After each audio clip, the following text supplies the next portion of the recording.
किसी ने क्या खूबसूरत बात कही है कि इंसान दान देने से पहले 100 बार सोचता है, जबकि दान ही इंसान के भाग्य के दरवाजे खोलता है। नमस्कार दोस्तों, ईश्वर सदैव आपका भला करे और आपकी झोलियां ईश्वर के आशीर्वाद से हमेशा भरी रहें। तो दोस्तों, आज बात करेंगे एक कहानी की। एक कहानी जो आपको ये बताएगी कि दान कैसे जिंदगी की बहुत सारी तकलीफों को तो दूर कर सकता है, लेकिन दान जब भी दें तो एक बात का ज़रूर ध्यान रखें, क्योंकि कितनी बार कोई चीज़ें हम ऐसी कर देते हैं जिसके बारे में हम ये सोचते हैं कि हमने तो अच्छा किया, लेकिन इसके बदले में हमें बुरा क्यों मिला।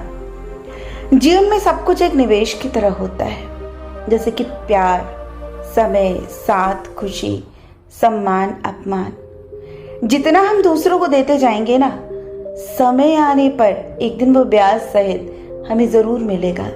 तो दान सिर्फ पैसे का, चीजों का नहीं होता, दान समय का भी होता है, साथ का भी होता है, सम्मान का भी होता है और अपमान का भी होता है।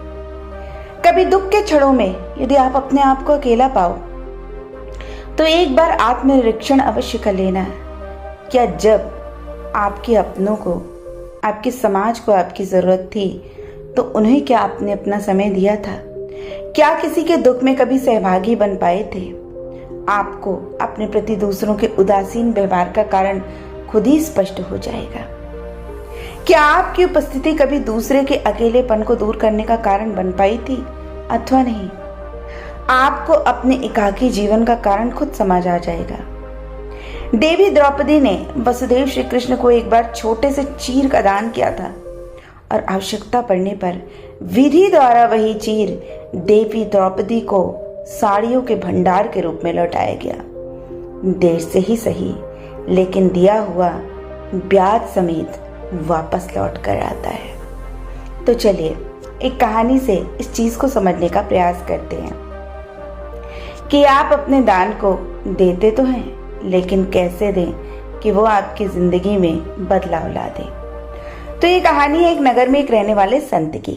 वो प्रसन्न रहते थे, सात्विक जीवन जीते थे, अपनी जीविका चलाने के लिए टोपियां सिलकर बेचते थे और जो भी आमदनी होती थी उसमें से 1 पैसे की बचत करके दान कर दिया करते थे। संत की कुटिया के सामने एक सेठ जी रहते थे। संत को इस तरह दान करते देखकर सेठ जी के मन में भी एक बात आई और उन्होंने भी अपनी कमाई से कुछ राशि निकालकर अलग रखना शुरू कर दिया। जब कुछ राशि जमा हो गई तो उन्होंने संत से जाकर पूछा, महाराज मैं राशि का क्या करूं? संत बोले, इसे दीन दुखियों को बांट दो। संत के कहे अनुसार सेठ जी ने वो राशि एक गरीब दुर्बल व्यक्ति को दे दी। सेठ जी को आशीर्वाद देता हुआ वो चला गया। अब सेठ जी ने चूंकि वो दान सहज रूप से नहीं दिया था, इसलिए संत को दान देते समय चूंकि उनके मन में ऐसी भावना जागृत हुई थी, इसलिए सेठ जी उस व्यक्ति के पीछे ये देखने चल पड़े कि आखिर वह व्यक्ति मेरे दिए हुए पैसों को किस तरह से खर्च करता है।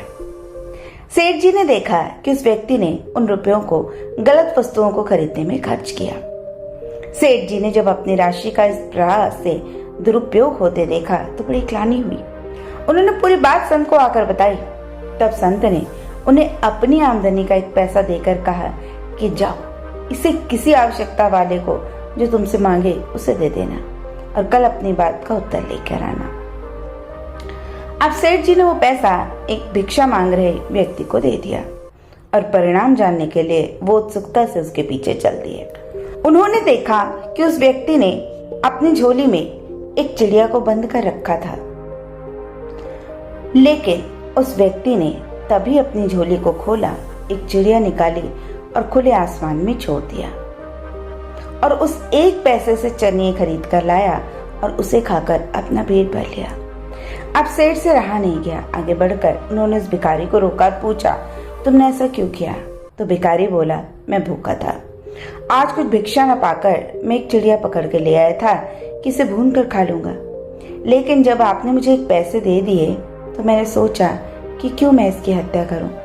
यह पूरी घटना सेठ ने संत को सुनाई और दोनों घटनाओं का समाधान जानना चाहा। तो संत ने कहा, वत्स, महत्ता केवल दान देने की नहीं होती, हमने जो दान दिया है वह किस साधना से प्राप्त किया है, यह भावना भी धन के साथ जुड़ जाती है। तुम्हारी अनीति की कमाई और बिना परिश्रम का पैसा पाकर उस व्यक्ति ने उसे अनीति के कार्यों में लगा दिया और इसमें तुम्हें भी उसका भागीदार होना पड़ेगा। और मेरी मेहनत का पैसा जिसके पास गया उसने उस धन का उचित उपयोग किया। दान करना एक पुण्य कार्य है। दान वह है जो दानदाता विनम्र और निस्वार्थ होकर देता है। अपने यश के लिए दिया गया दान न होकर एक व्यवसाय होता है। और सबसे बड़ी बात है कि अपने नेक कमाई से दिया हुआ दान तुम्हें वो पुण्य दे सकता है जिसकी कल्पना भी तुम नहीं कर सकते हो, क्योंकि चाहे तुमने करोड़ों रुपए अपनी बेकार की कमाई या बिना मेहनत की कमाई का दिया हो, वो एक व्यक्ति की मेहनत के एक पैसे और तुम्हारे लाख रुपए के दान से भी बड़ा होता है।